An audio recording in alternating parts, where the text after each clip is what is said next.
Hey Jessica, this is Lisa, and I am so excited. Today is finally Friday, and we're going to do your reading.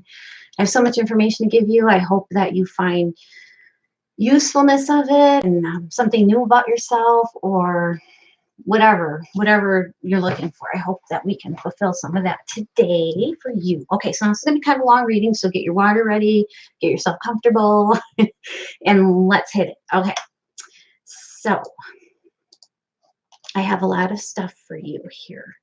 All right, so first of all, I want to say that I looked into your natal chart because I'm going to do a little bit of astrology, mainly about children, because that is one thing I see strongly in your future. I don't know, I just feel it strongly. I see them, or him or her, one, I'm seeing maybe even more than that.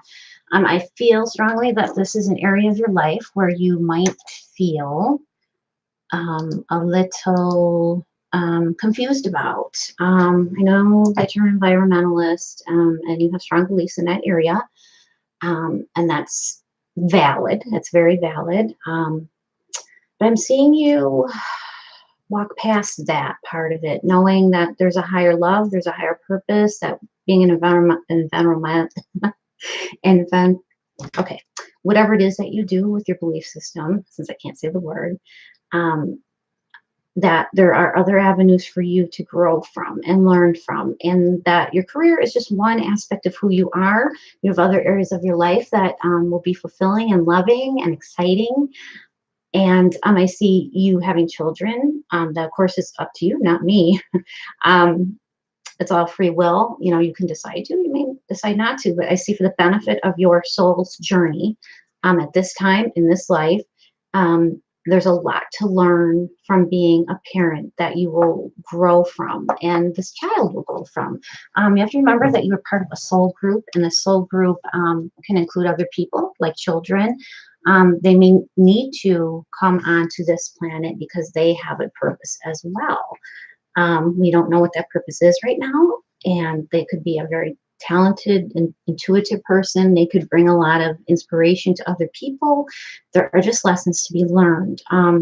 I feel that being a parent, I'm seeing that a parent does not necessarily mean there has to be the man, like we all believe this fairy tale has to exist for that. It is helpful. I think believe every child does need a father involved, if possible, or a strong male influence. I'm seeing that your decision doesn't necessarily have to be based on whether you find a man or not in time. This can be done without a man. There's many options out there for you. You can go to a donor, you can adopt, you can foster parent, or you can decide to fall in love with somebody and have a child. And that option is definitely in the cards for you. So with that being said, let me go to your, I didn't do a lot of astrology. I just covered a couple of areas. And speaking of men or women, not sure which one it is, relationships, I did look into your seventh house. I have you down as your date of birth being December 15th, 1980. You're born at 4:14 a.m. Central Standard Time. So I did want to look into your natal chart and see where your seventh house was positioned. And I know where it's positioned. What I mean is what's involved with your seventh house. What planets do you have there? So what I saw in your seventh house is you have Chiron in the seventh, in the house, in the sign of Taurus. Okay, so this is a very interesting placement, because what we do is we want to look into your seventh house, and it is ruled by Taurus in your case. So we can look at actual other signs, sun signs that are very compatible for you by knowing that you have Taurus on the seventh house. Okay, Chiron is a strange thing. Chiron is the wounded healer, and he triggers us into feelings of our deepest inner wound so that we can clear inner pain. So it's very unique that you have Chiron. Like I have Venus and the Sun in my seventh house, and so that affects who I gravitate towards. You can also look at the opposite end, which is called your ascendant of the chart. So it's opposite of your seventh house, your ascendant. It's kind of like your opposite sign, but a lot of times we get along with our opposites. And so that is in Scorpio. So I'm going to say that, first of all, we'll get into Chiron affecting your relationships. But first, I'm going to tell you, if you already aren't in a serious relationship or you have been, think about the signs that were very compatible for you or that you were most attracted to. So Taurus is ruled by Venus. And then Venus also rules Libra. So those signs that are most compatible for you are going to be Libra, Scorpio, and Aries, based on those signs and planets, okay? If we look at your ascendant, which can also be a possibility, which is Scorpio is ruled by Mars, and Mars also rules Aries. So two other compatible signs, being your opposite in polarity, could be Aries and Scorpio. So those are your most compatible signs if you're looking for a loving relationship based on astrology, and I believe in astrology to be true. A lot of my relationships are actually people who fit my planetary position of natal signs in the ascendant in the 7th house, actually. Okay. I don't know if I have to go into too many details. I just,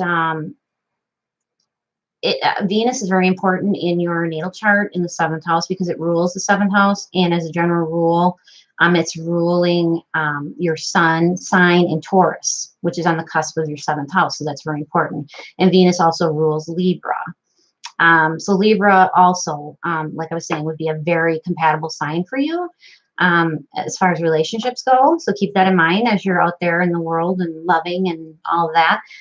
So now let's get to Chiron in the 7th house of relationships. The key to Chiron in the 7th house, now this I'm going to read off paper here for you, is to carefully analyze relationships, identify what the inherent teachings are, and then help free you from any astral grip, while also identifying the gifts to the culture which are occurring. So let me explain this better. In the old mastery schools, awareness only came from concrete identification of actual magic acts, such as moving stones with the third eye or levitating. This principle is very helpful for work on Chiron in the 7th house. These people, like you, do not see the power of what they are doing because you're very influential. They're not conscious of the effect they have on other people, but you have a huge effect on people, whether you realize it or not. If this is made conscious, which I'm trying to do for you here, you can get control over your life and you will be tremendously empowered to give a lot of special gifts to others in your life. Okay. Let's see here. Okay. Since you have Chiron in Libra, Chiron is also the rulership of Virgo. This creates a massive confusion. Hold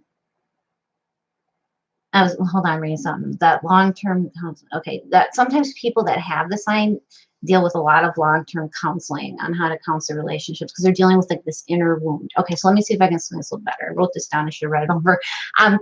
Chiron's presence in the 7th house signifies a dynamic knowing of self through significant relationships on a personal level. Okay, and strongly affect other people on a mass scale. So you have like this presence in your 7th house of relationships to actually influence people on a huge scale. Okay. This position is the essence of charisma. Remember I told you, I think one of the first things I said when I talked to you during one of our lives is I'm getting this huge, like wonderful, loving, vibrant energy from you. I think that's it right there. A big part of that. So it says these individuals have enormous potential to express the collective unconsciousness of their times, and they have an uncanny ability to mirror the self-image of other people.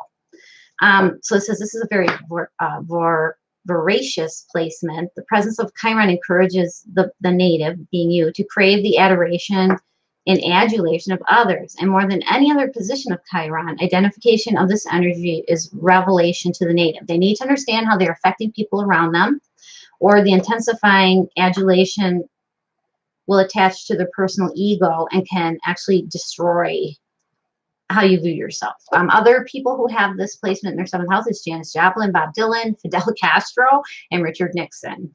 Okay, they're excellent examples of power or confusion inherent in this placement.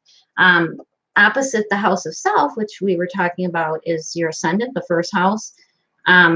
Is kind of like the polarity of who you are in relation to your relationship. So this is kind of the balance of figuring out who you are versus the other person in the relationship.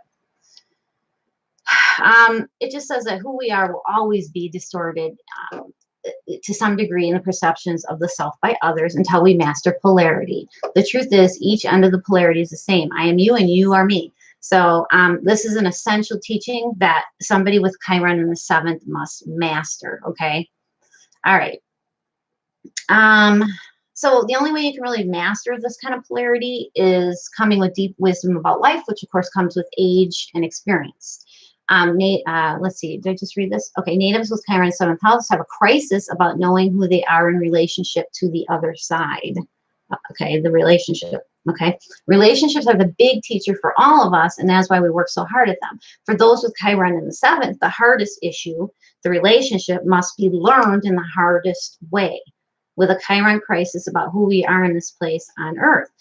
The only way that learning can occur in a relationship is if we can gather a lot of significant information on relationships that you've had, you know, so we can kind of, I don't know, you only know what kind of relationships you had. If you've had some trouble,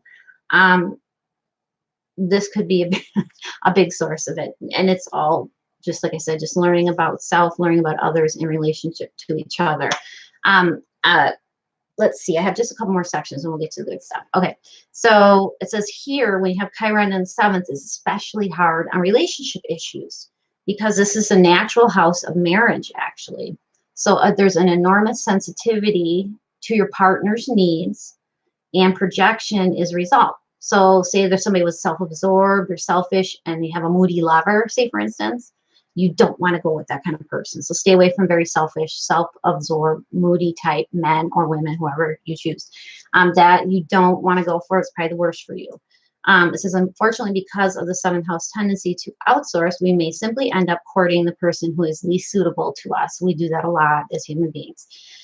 Simply out of the need to disown our own pain. Chiron, very close to 7th house cusp, makes an excellent counselor, by the way. Now, I don't know if you know who Barbara Hand Clow is. She is a very, very awesome writer of several books that I enjoy myself. And she also channels the Pleiadians, okay? So she's had messages for years, like I think since the 90s. She's been bringing us messages through the Pleiadian star system people. And she also had one thing to say about it too. She says, having Chiron in the 7th presents a dynamic of knowing the self through significant relationships on the personal level and strongly affecting other people on a mass scale. Again, there's that mass scale thing. So you can possess tremendous charisma and may come to crave the adulation of masses. So don't get an ego there, okay? But you might. You can possess tremendous charisma and you may, okay, I said that right. If you allow your ego to be involved, this craving can become destructive, however.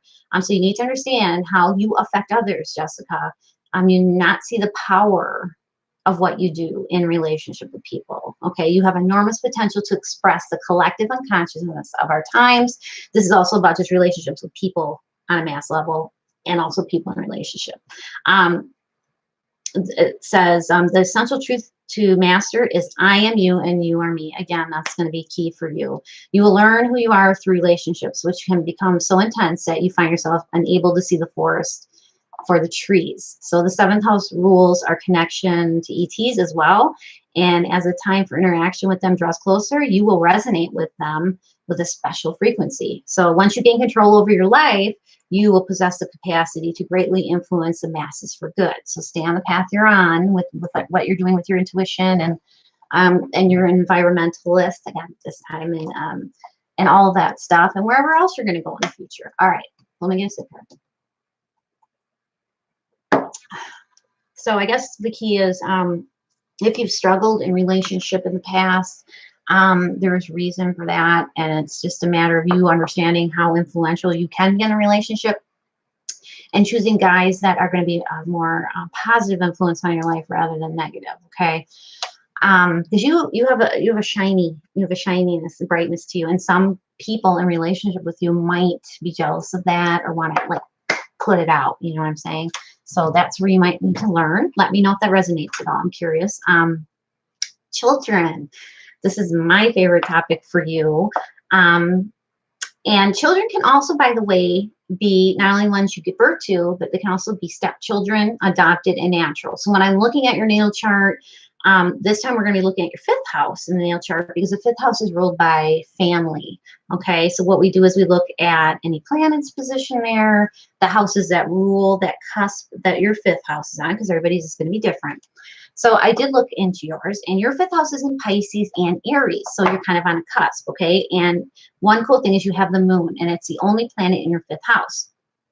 So because this is your fifth house and rules family and children, we're looking to those planets that you have in the fifth house. So I'm seeing one. I'm seeing the moon. The moon is considered a planet. Okay. So I'm seeing one, but also we have to look at Pisces, which is ruling, and Aries, which are on the cusp of that house. And those are ruled by Jupiter. And Pisces is ruled by Jupiter, and Aries is ruled by Mars. So if we look at all of those, we're potentially seeing 1 to 3 children in your future. If this is what you choose, okay? And again, this could be, one could be your child, and you may meet someone who has 2 other kids, okay? Another option is I feel strongly that sometimes our animals can be our children, our fur babies. I don't have any children. I wish I did, but I don't. But some of my dogs, I had a dog for 14 years, and honestly, he is my son. You could consider those also as options. But I'm seeing human children for you. I really am. So just saying, as I see it, potentially 1 to 3 children because of the moon, the fifth. Jupiter is ruled by Pisces and squares Mars. So that's showing me a second child. And Jupiter almost trines your moon in the fifth house, which is really actually a very awesome aspect to have in a chart, and very coincidental, as a matter of fact. So Aries rules on Mars and Jupiter and has then a square to Mars. So Mars would be the third child that I'm seeing because of the Aries in the fifth house. So I'm seeing 3. Doesn't mean you have to have 3. Like I said, maybe you'll foster 2. Maybe you'll meet someone that has kids. I have dated guys who have children, and they've been the most loving experiences in my life. So when I say don't have kids, I actually have had them in a way, because I've been like a stepmom. So, and I love these girls. They're all girls, and there's 3 of them, 2 with one person and 1 with another, and they're the most loving, wonderful memories I have to look back on. So always keep that in mind. Okay, so now let's do one more thing here for children. I want to do a couple things for you. I don't want you to say, she's being biased. Okay, so I'm going to use my dowsing rods. These are used, you may have seen them, you may not have. I used them online before. They're used for, gosh, I don't even know, more than hundreds of years probably, but to find water. They still use them to this day, actually, to find water. You can also find other things with these. You can ask it yes or no questions, just like you can a pendulum. So I want to focus on Jessica Jaywana. I hope I'm saying her last name right. I want to make sure that we have that intent in mind and not mine. And I would like to know if, we'll ask yes or no. First of all, we'll say, is my name Lisa? Okay, so yes, we're going to see, you can see I'm not influencing these at all. Okay, so yes is when they come in together. Okay, is my name Kurt?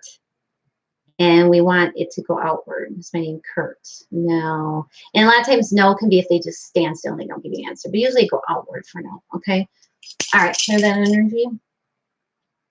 So let me see. I want to word this the best I can. We can word it a couple different ways. Let me see what I have here. Okay. So will Jessica have children in this lifetime? Physically, you know, her own children coming from her body. I get a strong yes. Okay. All right. Now we can ask, will she acquire some stepchildren in the future with a partner? There's a yes there too. Okay. That's a possibility. All right. All right. We'll also ask, just to be a little different here, will she have more than 1 child in this lifetime? Will Jessica have more than 1 child in this lifetime? Okay. Now let's just ask it, should she have a child in this lifetime? Would it be a good experience for Jessica? All right, let's see. Will it be a good, for the higher good of her soul's journey to have a child in this lifetime? We're getting yeses on all of those, okay? So that's what the dowsing rod's saying. I rely heavily on these. You can find people with these. You can find all, these are wonderful tools. They're made of copper, and copper is very conductive to our energy. Okay, so now next thing, I'm so excited about it. I'm a nerd, Jessica. Okay, but anyway, learn to do flame readings. The other day, you might have seen some of it in the psychic development circle. And it's where you focus on a question that you have, and you write it down on a piece of paper, and then you light a candle, and then you actually literally you have your you meditate on your question, and then you run, once it's lit, you run the paper like over it 3 times, or however many you feel. Okay, and then you end up with a result. Okay, so I did this for you. I thought it'd be kind of interesting because I've gotten some very cool images. Everybody interprets them differently. You might see something different than I see, but my question was what does Jessica Wanna need to know about her decision to have or not have a child at this time? And that was my question. And I can send you this picture as well. Now you're going to see it backwards. Okay, but wait. Okay, now don't worry about this folded part. All right, so you take a look. It sometimes takes a while. I know what I see. All right, what I see, I'm seeing it backwards, so this is so hard. All right, I am seeing a woman, okay? A woman, this is her hair like in a bun, okay? And then she looks like she has like a white tank top on, and she looks like she's kneeling, okay? She's kneeling here. All right, do you see that? See, and then like her arm is like kind of here, okay? And she's got like this white tank top on, that's her hair. Those are her legs, okay? Then she's holding something in her arms. If you would look here, and then this is the head, looks like some little hair here, and this is like a hand, the body, and a little foot. Okay, do you see that, Jessica? This is what I got when I asked the question. Okay, so I'm taking that as a huge yes. I thought this was the neatest thing I've ever seen. The flame readings. I will send you this. I just thought it was very cool how, I mean, for me, it was instantaneous that I saw. See, that's her butt, and those her knees, and then that's her like kneeling. I don't know why the position is what it is, but it is. But just seeing that little person there in the arms of this woman. You could tell me what you see. You may see something completely different. So I thought that was really, really neat. All right. So there's any more indication for you about something to think about. There it is. All right. Okay. So then I did something else that we've learned to do, and I've had really good luck with it. I actually channeled. I asked the question again, and I asked to connect with my high-level guides and to be able to retrieve, messages or stuff from your higher self. Okay. I asked the same question. I channeled with them, and the question was, I see a child in Jessica's future. What can you tell her about how to decide whether she should have a baby and when she may want to have this child? Okay. I'm hoping I'm asking questions for you. So this is my answer. And this was channeled to me. Okay. So wouldn't be exactly my words. And that's what's so cool about it. Like what I do is I channel, I hear it coming in, and I write down. A lot of times I don't even know what it's going to say because I'm not thinking when I do it. Okay. It says, it is in Jessica's divine destiny to always choose love over divine action. Look into your soul's destiny and view the choices in this lifetime, regardless of circumstances surrounding, career paths, and other distractions of this time-space continuum. Feel the light and love and joy of parenthood as a divine responsibility, as your higher self only knows your soul's destiny and that of your soul group. That soul group being, future children, whoever they may be. Yes, your choice to produce life is one of uttermost importance at this juncture in time. Choices should be based on the energetic frequencies related to your heart chakra. Okay, so we want you to come from the heart with this decision. Okay, not about, it's really, okay, I don't want to interject. Producing life at this progression of planetary energies affecting the attitudes of society is still a good time to do so. And the utmost importance to your soul's journey. This is always free will, of course. That was me adding in there. Live and love always in the moment. Never look back at past mistakes or choices as your lessons to learn. All right, wait. Let me read it again. Never look back on past mistakes. Choices as your lessons to learn are based on the journey ahead, not behind. So when you're making choices in life, don't base them on anything in the past, any mistakes, and always base them on your journey ahead, not behind. That's what they're saying. I thought it was pretty cool. Face any fears or doubt with dignity of truth and belief systems, and call to duty a higher love for self, but more for love of others is essential for motherhood. Maybe didn't read that good, but it's saying in order to choose being a mother, you're going to call to duty a higher love for others in addition to higher love for yourself. Okay, that's what motherhood's basically. You're going to say you're coming out of yourself and you're going to give love to somebody else. Decisions will clarify with your light body once you connect to love. Meditate on this decision often, okay, and results will appear to seem simple that were once difficult. So take time to meditate. A little one is a being of soul light, and as you're connected to the light, excuse me, feel the ray of cosmic energy, love around you, and you will know your journey as a mother and nurturer is beneficial to your life path and to the planet. Choose love over beliefs.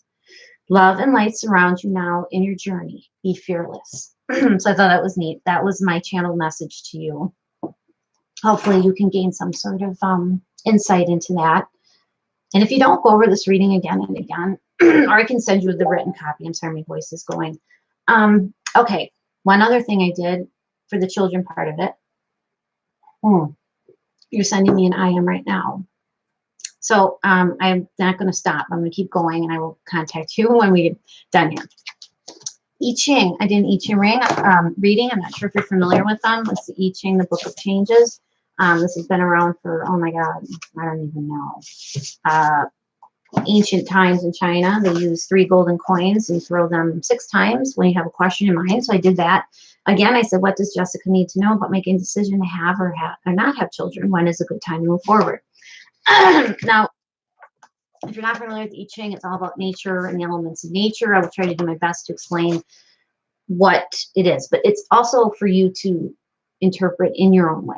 All right, so you got hexagram 57, which is the sun, also called the gentle, with 9 in the third. Okay, I'll explain that when we get to it. But then you got a second hexagram because that line changed. And so the second hexagram is called disbursement. Oh my goodness, my voice. I'm going to turn this fan off. Dispersion, disillusion, with 6 in the third. Okay. I love the I Ching. It's one of the best oracles ever. Okay, so now here's the first one. The first hexagram you have number 57, the sun, the gentle. The judgment is this called the gentle, success through what is small, fruitful to have a direction to go. Okay, so very positive judgment that you got. The image is this. It's wind moves over the stream, dispersing. The image of the gentle penetrating. Thus the superior woman carries out the undertaking. Okay. All right. So I'm going to do a quick reading for you. This is what it says, because there's no way I can really interpret this for you, but it's a very good judgment.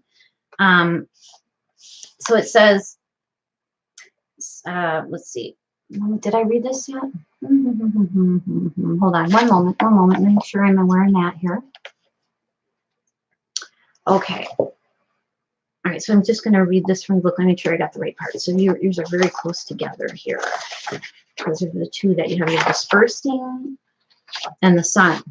So the sun, that you think of the sunlight, it's like penetrating, correct? So this is a subtle penetrating force, okay? So subtle penetrating, creating small success. Fruitful to have a direction to go. Fruitful to see the great person. You have to remember this is ancient Chinese wisdom here, okay? All right, so subtly penetrating means becoming part of something or someone. It describes all pervading influences like the wind shaping the landscape. You penetrate subtly to feel your way into things, yielding gently to their nature. You shift your own ideas at this time and expectations and come to understand the situation from inside on its own terms. And so as you allow things to shape, you also reach a place where you can shape them, okay? Whatever penetrates subtly becomes influential, not by acting on situations or people to change their nature, but by becoming part of their nature and acting in them. Because it never acts as an antagonist, it never creates resistance and permeates elsewhere. Such influence does not bring sudden transformations. It works imperceptibly in tiny increments, only creating small success. It is useful to align all these small shifts with a single intention. that lends direction to the changes. And whether you see them in flesh or within your inner eye, it's good to have a clear vision, okay? A model of the larger possibilities implied by small success. Uh-oh. Yeah, you're contacting me here. So it says, the image is wind follows wind, subtly penetrating. A noble one conveys mandates and carries out the work. All right. Okay, got a little bit more to read. Hang in there with me, okay? Wind begets winds. Movement creates movement, and the influence penetrates everywhere. This is time to use your own inner seal of office to translate what moves you inwardly into your influence in the world. All right.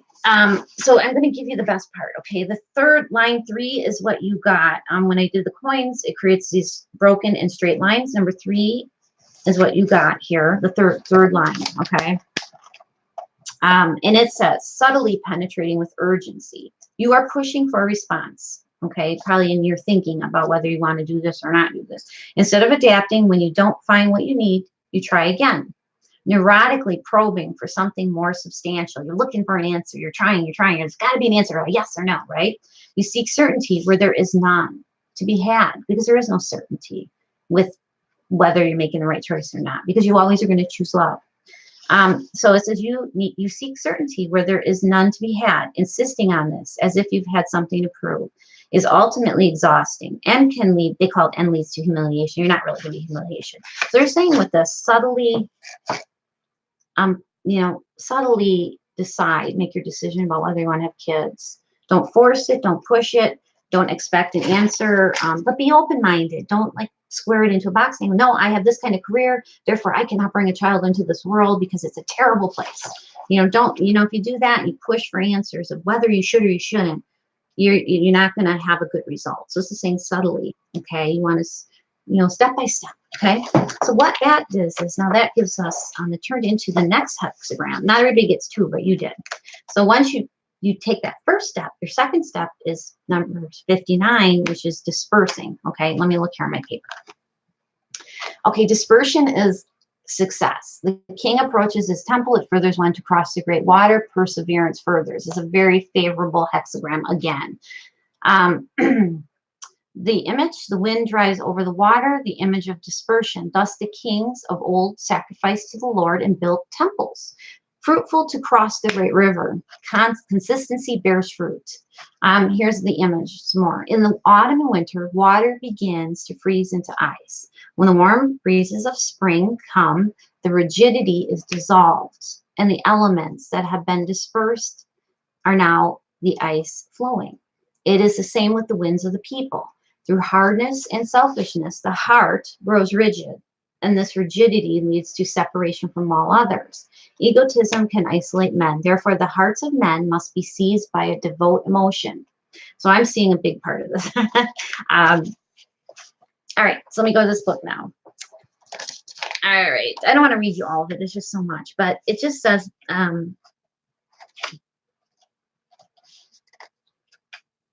I'll just read definitions, dividing lines, agreements, bonds, established patterns of life and thought. All these can be dispersed. Their solidity revealed as an illusion.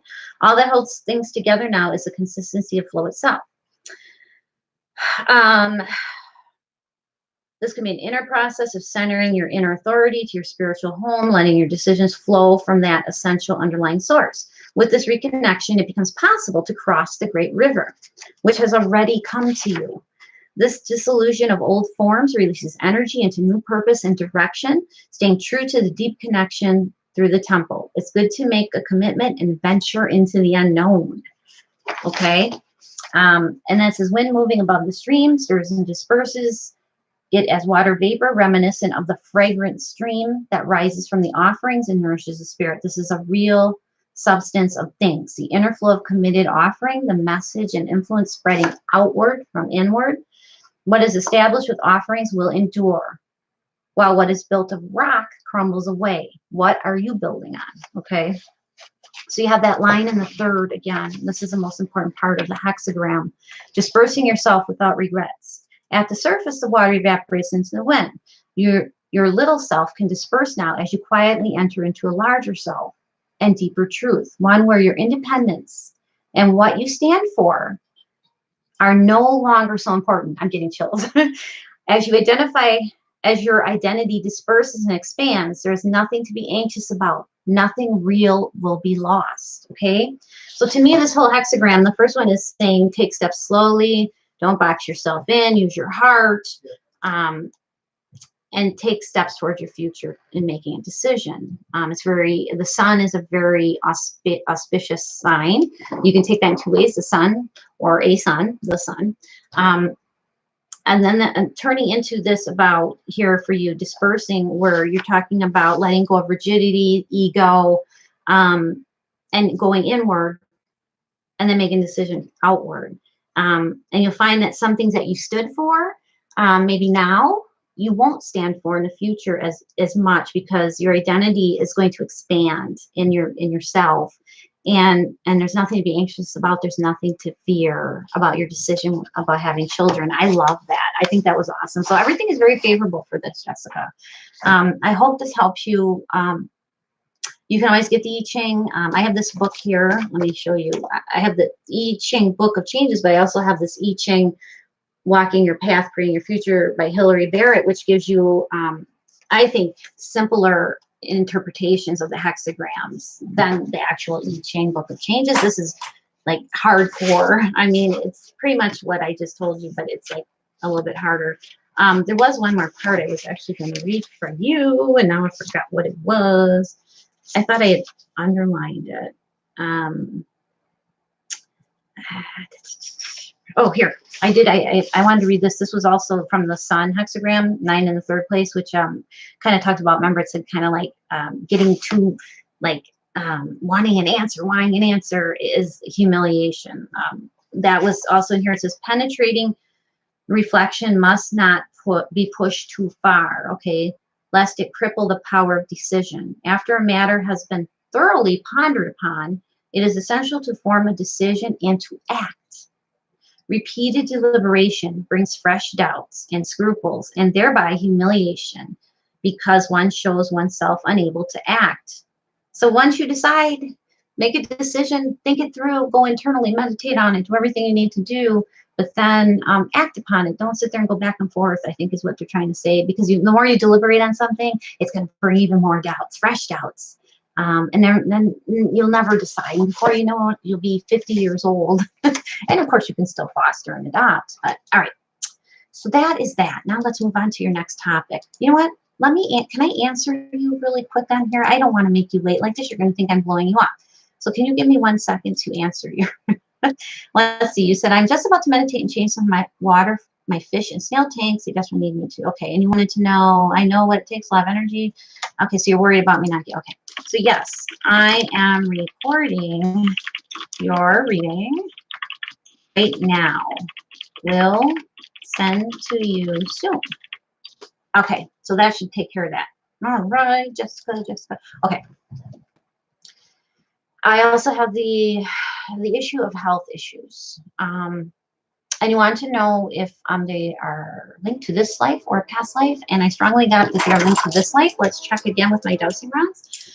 Are Jessica Jayawana's current health issues linked to this life? I'm getting a strong yes. Strong, okay. Are Jessica Jayawana's health issues linked to a past life? I'm getting a no. Getting a no. It's even going backwards. So, and that's what I feel too. I feel it's definitely related to this life. I'm picking up, and I did a body scan on you, and I got a really strong yellow light energy that feels out of balance, okay? This is your solar plexus, the 3rd chakra. It's located in the stomach and chest area below your heart, okay? 3rd chakra is known as the power chakra because it rules our personal power, our will, autonomy, as well as our metabolism. It's our big source of energy. And when healthy, it brings us energy, effectiveness, spontaneity, and non-dominating power. So your digestive system is contained in your abdomen where your solar plexus are. And I sense that this is a strong area of your issues with energy and your nutrients, that whole thing. and that might be why you're feeling extremely tired right now. This is a very urgent and important message for you. So I want you to know that you need to work on this solar plex area. Your digestive system is contained in your abdomen, where your solar plex chakra is located, just as your physical digestive system transmutes and extracts energy from food. So too does it to your solar plex area. This is the area of the chi, the prana, the ki of life force energy. Okay. All these issues can manifest in many ways, which include our body's ability to process nutrients properly, leading to constipation. I don't want to talk about that. Poor bowel health. Sorry, that's not what you want to talk about. But and even irritable bowel syndrome, which I feel like you may be having to deal with if you're not already. The meridians in this area are your stomach, spleen, small intestine, gallbladder, and liver. They're all affected by your solar plexus. Okay, so remedies for clearing and balancing your solar plex chakra. These are my suggestions here. Guided meditation, often by focusing on that particular chakra, or all chakras, but especially that third chakra. Placing a crystal on your rib cage area while you're meditating, and this will help to balance and align that third chakra. The best crystals that I find for this, and I love crystals. Crystals are my life. Love them. Would be to keep them near you or put them on you for alignment and balancing of the chakra. Yellow jasper, pyrite. I have a pyrite right here. Love that stone. Gold, actual real gold, is very a powerful influence too on aligning chakras. We're thinking yellow here, okay? Citrine. I have a couple citrines right here. You've probably seen them. I love them. They're also very good luck. And golden tiger's eye, and citrine. I have a golden tiger's eye. They also are very good luck too. So those are the ones. Oh, another one called Heliodor. I'm not familiar with that one as much, but I did find it online. Heliodor. All right. The most important key here for you, Jessica, in your health is stay away from a doctor. That's my best advice. That's my own opinion here. I would not see a regular doctor. They're going to mess you up even worse. I would focus, though, on someone who specializes in homeopathy. This is a route that I feel strongly that you need to go to get yourself back on track here with feeling energized and maybe any other issues you may be having digestively, okay? Homeopathy utilizes natural substances from plants, animals, and minerals in minute quantities to stimulate the body's immune system to cure problems or any kind of illness, okay, and give you energy. Right now, however, if you do a search on Google, you're going to find, oh no, homeopathy, bad, bad, bad, bad, bad. Okay. The reason is there's a big push currently to make homeopathy look fake because honestly, the truth is that big pharma companies, our big corporate power mongrels, don't want you to use natural elements of the earth to heal yourself. They make their money by actually making us somewhat sick, so we rely on their pills and prescriptions. So look into homeopathy to energize your body and provide it with an array of minerals and proteins, which I feel you probably are lacking. And picking up strongly on that, okay?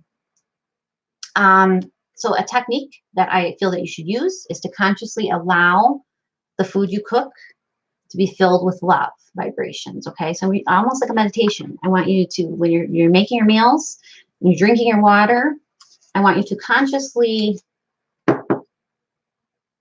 feel love and project it to that food. And I want you to be thankful for that food. Okay, this is a love vibration that's going to come from your heart chakra as it flows through you. Okay, it's going to help your food be healthier. I've mentioned this in one of my videos. I did kind of I don't know if you saw it or not. I'm going to do another one, but not in the Pet Tarot Thursday environment. That intentionally having loving thoughts towards water will create healthier water as you drink it into the body. They've actually had intention on water. They've frozen with the ice crystals, and those beautiful crystals. If you have a negative, hateful, power that you put into thought, they can freeze those crystals, and they're really ugly. Okay, so same can be true of minerals. Also can be true of plant life, I believe, and animal life as well. I think anything that you're going to put a positive intention on, be grateful for. Have a loving thought, knowing that this is a nutrient for your body. It's all good in the universe. The plants understand it. The animals understand it. Where I have the issue And this is my own personal opinion, so please take it with a grain of salt. I'm a huge animal lover. Um, I hate to see any kind of animal suffer, okay? And that is huge for me. What I don't like are the big corporations who have taken over the farms, have kind of taken over, and they mistreat the animals. They also mistreat the plants. They're mistreating a lot of things, okay? They're also, if you want to look at plants, you have to be careful too with your health, because currently there's a man suing Monsanto's for the fact that they're GMOing, injecting the seeds with Roundup pesticide, and this is true. You can look this up. It caused this guy cancer, and it's found in a lot of our produce. Okay, there have been several other cases filed too with the same claims against Monsanto's. Not sure if you're aware of this. Be careful of also what you put in your body, whether it be wheat, corn, doing all kinds of vegetables. So when they say GMOing, they're genetically modifying things on a lot of levels. Okay.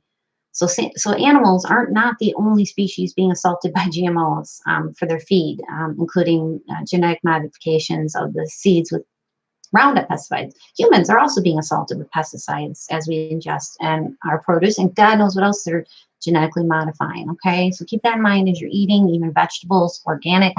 Nowadays, I heard the FDA is also going to say things are organic, but they're not going to be. So I know that you're the same as me. You believe in being sustainable and growing your own stuff. Totally agree with you. Be mindful of your vegetables, your wheat, and your fruit that you're eating as potential issues to your current health situation because of the modifications going on. Okay, manipulation of our foods. Okay, I'm going to say this, and you don't have to agree with me. I want you to get some source of animal protein. Maybe you can do it with bone broth.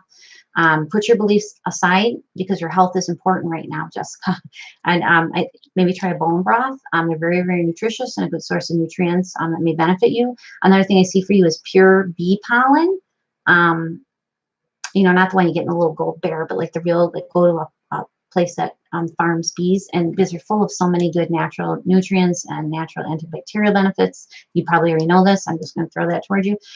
Protein from chicken eggs are huge, especially if you're going to get pregnant. I actually had my own chickens. They were very happy. They loved to give me eggs. I was very appreciative of them, giving them a love and thought. And I mean, this has been going on for years and years. I guarantee you, if you can do this for 4 days, even get some chicken pop, maybe it's chicken egg white powder or something like that for 4 days, you're going to feel energy again. Consider the rigidity reading I just gave you from the I Ching and meditate on your beliefs to make sure that you're not going to hurt yourself in the long run, because it's just part of who we are as humans. 2 facts I do want to bring up to you really quickly. Make sure that you get all your essential nutrients daily. There are, oh my gosh, 92, I believe, 92 essential minerals and elements. If you can get them, get the good vitamins and supplements if you don't already. Don't go to Walmart or Amazon.com to purchase them. Talk to a homeopathic specialist and they will put you on the right track. But every day we need all those essential minerals and nutrients in our body. By the way, Steve Jobs was a vegan who died of pancreatic cancer, but he did not take any supplements. So you have to make sure that you're getting proteins and everything. Okay, it's very important.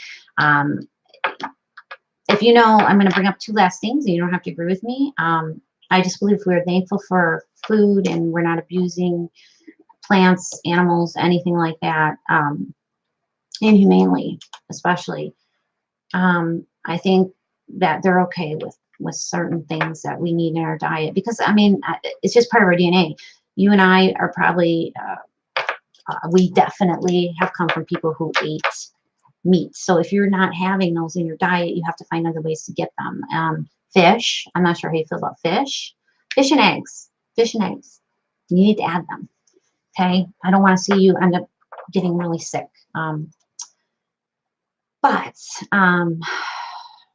There's a lot I could say about it, but I won't. I just believe that 2 things I do want to bring up to you really quickly. The Pleiadians, we were just talking about them. Barbara Hand-Clough did a lot of channeling with the Pleiadians.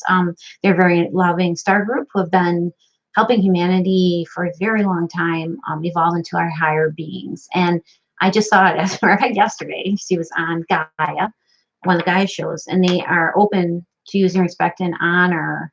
And they do eat animals. They've gone through a lot of the same things, struggles that we are going through. Wanted to mention that the Law of One, which was also channeled by I forgot her name here. A group of people in the 80s. They also mentioned there, I just read the other day, that it's okay to have meat and dairy, but as long as you respect the life of those animals. Here's my biggest issue with the push on this. If we push livestock out of the picture, okay, not a bad thing. But the problem is if they're GMOing our produce and our vegetables and God knows what else, if there comes a day that their geoengineering happens and they create droughts, we could literally starve. I just don't think we need to take away other options for people if they need to eat. I just think we need to take them away from the corporations who abuse the plants, the animals, and go back to sustainability, farming the right way. Because actually, if you have livestock on the land and they graze on the land, they're creating a very, very fertile soil. And it keeps the soil good for us to grow our plants in. These are just a few things. In my opinions, I've been around 49 years and I'm very healthy. I hate abuse towards animals. It drives me insane. I feel like we're taking in that negative energy when we eat slaughtered animals. And I also feel the same thing with some of the plants going on right now. These are issues that we need to work out. But I think there's a bigger, better way when it comes to that. All right, so let's see, Bethany. Last part, and I want to pull a couple cards for you too. So Bethany, your old friend, I haven't seen her in a while. She was going to meet you for coffee. So let's do the dowsing rods again on this. How about if we ask, how close should Jessica J. Wanna become again with her friend? No, I can't ask that this time. It has to be yes or no. Is it a good time for Jessica to see her friend Bethany? Okay, yes. It says, all right, so I said, is it a good decision to see your friend Bethany? Okay, yes. Okay, coming from love, heck yeah. Will Bethany be a good influence on Jessica's life? Yes. So regardless of her past, maybe immaturity, her belief systems, just base it on the new her. You know, she's an adult now, and you can draw your limits too. I have friends like that too, where I didn't see them for years, and then we've rekindled their friendships. And honestly, it's one of the best things I've done. There's some things I don't like about them either. Just things like one friend that she's friends with everybody. When I want to do something with her, she invites like 100 more friends. So I just set my limits with that. What works for me is I always tell her, like, hey, I want to spend time with just you if you don't mind. So let's just you and I do something. So I mean, there's limits that you can set. You'll know if they're right or wrong. So let's draw a card on this one too. All right, hold on just a second. Okay, let me get one more sip of water. I have a deck here. I want to ask the wise deck here. This is called Wisdom of the Oracle. And we'll ask that same question. Is it a good idea for Jessica to get together with her friend Bethany for lunch or coffee and maybe possibly become good friends again? I mean, this is an intimate relationship with your friends. You invest a lot of time into friendships. Is this a good idea for Jessica? Is it in the best? Is it in her highest good? And will it be a path for her to grow on? Oh, geez, I have one card fall out, Jessica, and usually that card that shoots out. I'll do two. How about if we do two? All right, it says, not for you. Let's see what this means. I just got this deck. It's a number 6. It's showing a fortune cookie in the middle and a chess game. Interesting. I guess you have to think about this further. Okay, so not for you. Let me just find this really quick. All right, the essential meaning, a clear knowing that something is being denied you, rejection and God's protection. Ooh, that sounds bad. There are times when it appears that no matter how deeply you desire something, no matter how hard you work at something, the result you seek always seems to elude you. It's as if you don't really get to go be in the game and you feel you're just watching from the sidelines. The appearance of this card indicates that you are not going to attain what you want right now. Okay, this is a time to radically accept that not everything is available to you when you want it. Take heart, for there are benevolent forces who desire the best for you and have a much clearer idea of what is for your highest good. Rejection is God's protection. Something much better that will make you truly happy is on its way. Trust this. Okay, it says, and they give you a relationship card. Now, this could be for, friendships or in relationships. So some relationships carry an innate seed of failure in them. That's obviously from the beginning, but the red flags escape your observation or you refuse to acknowledge them. When a relationship is meant to be, whether friendship or in love, it is meant to be. It is not possible to make it be. Rejection is a sign that you're being protected by the divine. If you are the one who must reject another, remember that you do so for both your sakes. For every pot there is a lid. This one may not be the best fit. Ooh. Well, Jessica, I don't know. I say give her a chance. And see. But I don't know your circumstances. This necklace is bothering me, by the way. Sorry, I'm going to keep playing with this. It just bothers me. So I guess I don't know. I would give her a chance and just kind of see how it goes. Can you do a background check on her, see what she's been up to in the past, I don't know how many years when you graduated? Maybe that'd be a good idea. Okay, so now, one last card. Let's just draw you. I love this deck. They're the Work Your Light. And since you're a light worker of sorts, I thought we should draw you a card today. And see, what does Jessica need to know right now in her career path or her choices or just anything in general that she needs to know? What can we tell her to end this reading in a wonderful, positive note? All right, Jessica. Whoop, that card just popped right out at me. I think I already gave you this card. Can I do a different card? I know, I swear I always get this card. I think we did this is the Star Seed. What lights you up? It's a beautiful card, actually. I love how she's sitting there looking at like Jupiter and the oceans of the world. All right, we'll give you this card, fine. But I swear I pulled this in the pet tarot thing a million times, but maybe it's because you are a star seed, my child. Let me find this card. It's really weird. They're set up so strange. Ay, ay, ay. Okay, hold on. I could pull like cards all day. I love pulling cards for people. I don't know why. It's fun. All right. They have this broke. Here it is. Okay, they have broke up these legal sections. Okay. Star seeds are souls with a double mission: to raise their own consciousness and the consciousness of the planet. They are old souls who have incarnated elsewhere beyond this planet. Many starseeds arrive with a feeling that time is running out and that there is something that they came here to do or create or contribute to. And as we looked at your astrology, you are here to influence on a mass level. So if you pulled this card, it is to confirm that you are a starseed and you are being encouraged to answer that call, to follow what lights you up. Once awake, most starseed souls find it hard to have meaningless conversations, jobs, and relationships. I do too. They innately know that there is much more to life and feel that there is something more and get to work. They remain restless until they step into their calling, which it sounds like you're doing now this March with this new job you have. So this makes sense. They remain restless until they step into their calling, which is to light up the world with their unique presence. And Jessica, you got it, girl.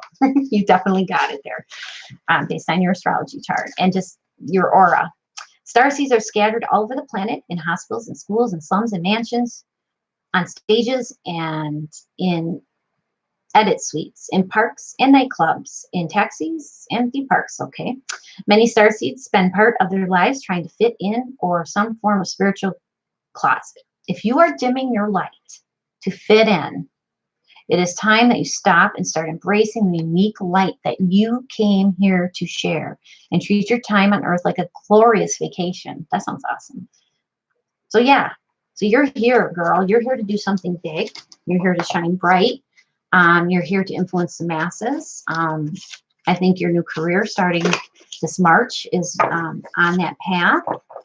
And when you're ready to get out there and work your light and use your starseed qualities, I think that you should start doing the intuitive stuff. I know you're going to be in the intensive with me, so we're going to practice together and we're going to work your magic. So I think you're going to be doing more work too with people and healing on an intuitive level. I definitely know you are. I haven't seen you do that yet, but I know you're on that path and you're going to shine. You're going to shine because you are a star seed, which I know we've gotten before. So that's what I have for you. And I hope this has all been of some wonderful help to you. I hope I've inspired you and showed you how I feel from an intuitive aspect. And don't forget about your picture of your little you and the baby there. And if there's anything else I can give you, just feel free to ask. So have a wonderful day. I will talk to you very soon. And thank you so much for allowing me to do this reading for you. All right, I'm going to end it now.